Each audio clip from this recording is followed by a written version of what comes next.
New Mexico appears to be facing quite a dire wildfire season already. It's dealing with 6 fires across the state, and the one right behind me, I'm sure you're seeing the plume of smoke, is the largest one of them all, and it's in fact the second largest in the history of the state. It's been raging for almost a month now. It actually merged with another fire, and in just over a week it doubled in size. And right here where we are at the incident command post, we were speaking to fire officials earlier.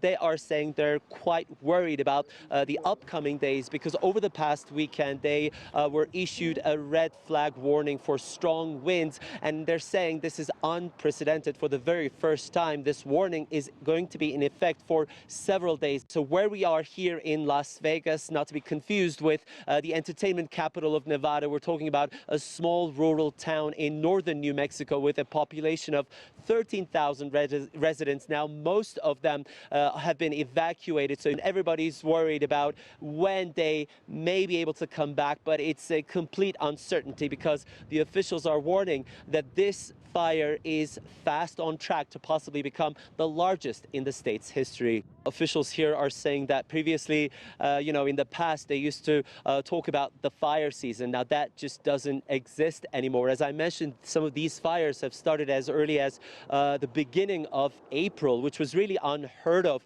And now, looking at this, climate scientists are saying that this is not just here in New Mexico. This is really part of a larger trend. They say there is a pattern here that has to do with climate change. In fact, if you now look at all of the fires across the United States, there are several of them. They have already burned through 1,100 square kilometers of land, and that is really surprising. And also there's another number coming from Climate Central, which is an independent organization by climate scientists and journalists. They're saying that the frequency of these large fires are also increasing dramatically. If you compare to 1970s, for example, large fires, they consider any fire that is bigger than 40 square kilometers.